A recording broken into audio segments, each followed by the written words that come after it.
A guy whose team took J.J. McCarthy in Michigan to the brink. He's now preparing for Mississippi State in the ReliaQuest Bowl. Bret Bielema is with us. Bret, thank you very much for coming on the show. I want to talk to you about a lot of different stuff, but let's start with that. If you were advising TCU about how to get after J.J. McCarthy and those Wolverines, what would you say? You know what? They're a very balanced offense. McCarthy's a great. I think the great thing about Michigan is they make you defend the run and open up the play-action passing game. Very reliable front seven. I think they were voted the Joe Moore Award winners. A very capable group up front. I think the biggest thing that they present is they really can play ambidextrous, right? They can play with the run game, the passing game, and do a little bit of everything in between. You look at the Big Ten right now, with a couple of teams in the playoff. It seems like this is perhaps a more competitive time in the Big Ten, and obviously at Illinois, you guys had some success this season as well. Yeah, we went on a 6-game run. We're feeling a position to try and win the Big Ten West. Gotten a couple of tough games. We dropped one to Michigan State and Purdue.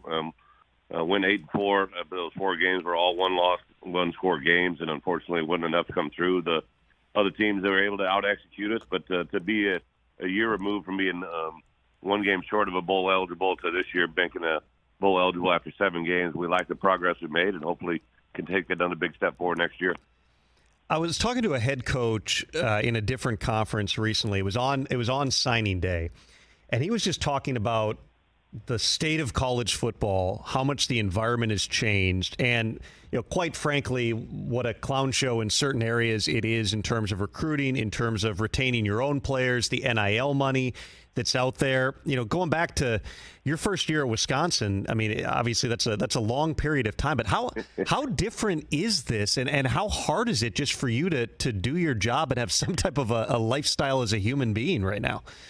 It's a perspective, Tom, that's unprecedented in college football. I think, I was at Wisconsin for 9 years total, 7 years as head coach. We were able to win 3 Big Ten championships on the way out the door. I went to Arkansas for 5 in the SEC, went to 3 straight bowl games and had some success. And obviously ducked out to the NFL for 3 years. And I think in those 3 years, the game just literally changed.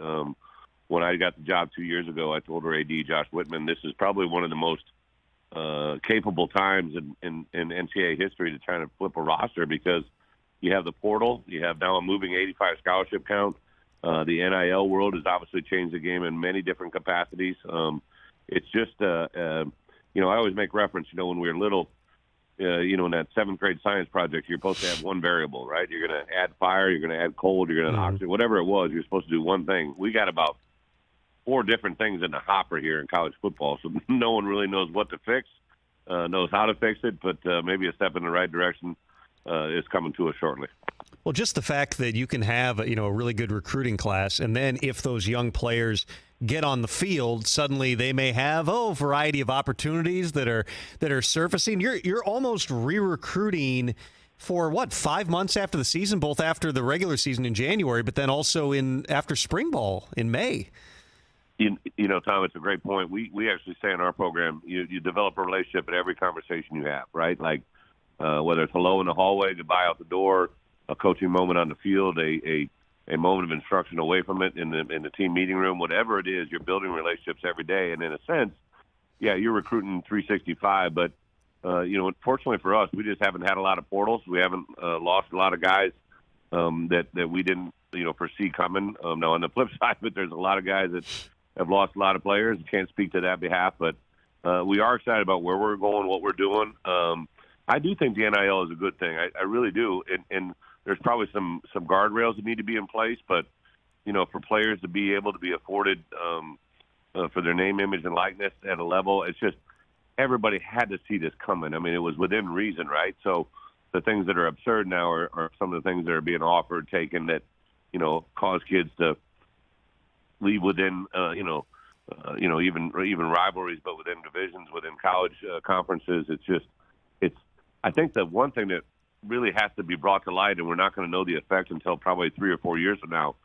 I just don't see how all these kids changing schools is going to help a degree or a progression towards a degree that the NCAA had done such a good job of doing. I think the overall graduation rates are what's going to really suffer.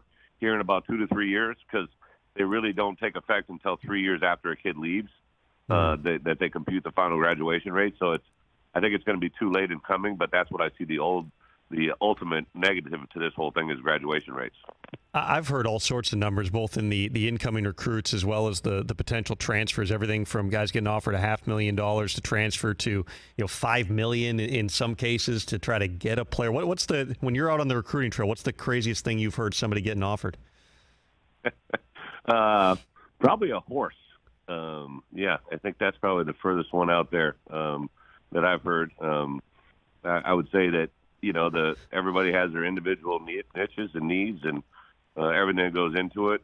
Fortunately for us, the rules really do cater to once a player is on campus and a part of your squad, then it is there are some guys in our program now that are looking at opportunities whether they want to stay here or go to the NFL. And obviously, if an NIL can sustain something that will allow them to stay in school for another year and get drafted higher and incorporate more money for them by just staying in school, that's what I think is the great part of NIL. But, yeah, I think there's a little bit of it's the wild, wild west out there. And for every school, everybody's got a different angle. And, then the other factor is you hear things and you don't know if kids are making them up either. You know what I mean? There's not a lot of people out there investigating it. And as we all know, sometimes young men can fabricate some things to try and get more. So there's probably a little bit of truth and there's probably a little bit of reality, but there's also probably some falsehood as well. It's definitely the wild, wild west if you're getting offered a horse. I'm going to need a little more context on this, Bret. A racehorse, just a horse to ride. What was the horse? It was one that I wasn't involved in, so I'll just stay out of it. But you asked what was the wildest one, that was probably it. I think it's really, for the part of us as a head coach, just give us the playbook, give us the rules, let us play. You're always going to have that banter back and forth, but I think the part that even this year in the NIL world, literally the rules changed right in the middle of the season, and when that goes on, then you kind of are in this precarious moment of, okay, do we live in the moment we're in and plan for the future, and then they flip the rules on you a little bit. So it's kind of a little give and take. I'm hoping that in the next year people can kind of calm the waters and sustain it and make it a little more real. Fortunately for us at Illinois, there is good NIL money out there. There's been some things happening for our guys. People are reaching out for the right things. We have 2 defensive tackles who I think could be 2 of the best in college football, and especially if they return for next year. And they simply, Newton and Randolph, I called them the law firm one day at a press conference, and lo and behold, I got an NIL deal out of it, catapulted them into a partnership, and then true beneficiary of that is the Boys and Girls Club got $500 for every sack, and they had quite a few sacks this year and pressures, so it was a great way to use the NIL to better our community. Illinois coach Bret Bielema is our guest. Bret, I know you signed a contract extension a few days ago. Congratulations on that. You've been in the NFL. You came back to Illinois in 2021 amidst this wild and crazy environment here. Why stay in college football? Why is that your path? I just kind of like on Wednesday, we signed a group of 21-year-old young men, or 21 men that were aged anywhere from 17 to probably 21. I love to, be in their home. I love to see the beginning phases of their development and see and watch them grow. That's how we set up our program. We do add some guys through the portal, kind of like a free agency market, but we really concentrate on the high school development and the building and the growth. And I love my time in the NFL. Don't get me wrong. I was 2 years with the Pats, won a Super Bowl with the Giants for about a half a year before I got hired out of the Giants organization to Illinois. But, at that level, they're kind of already developed. It's a professional organization. It really, truly is a business-driven model. The college football, even with this NIL, to see the development, see the maturity. We did a press conference the other day with 2 of my guys that are leaving early with Sidney Brown and Devin Witherspoon, and to hear the emotion in their heart, to see it come out of them, and talk about how as a group of coaches over the last 2 years we've changed the direction of their lives. That makes a lot to me. That's why I signed a long-term deal. I got 2 beautiful young daughters here in Champaign. It's just an awesome environment, the Big Ten, in particular the Big Ten West. I really just enjoy and feel home here. So I think there's still a lot of good in college football, and hopefully that's going to be able to weather the storm of some of the bumps in the road we got, because it really is a great environment. It's a great game. It's something that people fly to, and hopefully can continue to do that for years to come. Take me back to 2012. How close were you to being the Miami Dolphins head coach? Man, that seems like a long time ago. Yeah, it was just kind of something that materialized in front of me. They called in early December, and I was actually in preparation for the Rose Bowl. Had Russell Wilson as my quarterback, and Jeff Ireland was the GM back in the day, and Stephen Ross flew down and met with them, and kind of had a coming to Jesus moment where we all agreed to go ahead, and then it kind of just one of the things I heard from a couple coaches I was involved with in the NFL was, it was obviously where you're at, but it was a lot about who you're around, and I just didn't know if that was the right environment. I think the NFL is an unbelievable organization.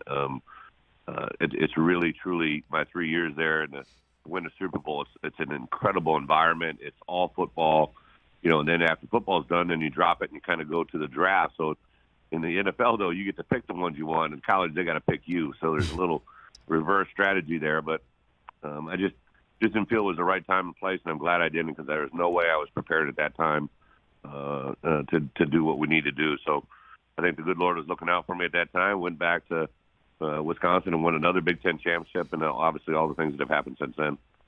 I'm sure you've kept tabs on Russell Wilson through his career. Obviously, all the highs in Seattle and winning a Super Bowl. You see him now, and I don't know how much you've gotten a chance to watch. I know you're busy at this time of year, but obviously it's not been the same Russell Wilson in Denver. What if anything, jumps out at you? And for lack of a better term, how would you fix Russ at this stage in his career? I really don't. I don't get to see much. I've seen bits and pieces. I know Russ is an incredible person. He's an incredible leader. He's got great skills, and I think not just Russ, but it's been amazing in my career to have the players play at the highest levels humanly possible. And on the same account, everybody gets those rough stretches, those tough moments. And my guess is whenever he returns, it's going to be back to full strength and gets himself in a position to be successful. He's a guy that's been in this league for a long time, done a lot of really good things, and I know it's still within him, and a guy that I'm excited to hopefully see him come back and do what he does, because when he's at his best, there's very few people that can compete with him. You mentioned you won that Super Bowl with the Patriots under Bill Belichick. Just tell me about that relationship and what spending 2 years in that building teaches you that you can apply as a coach moving forward.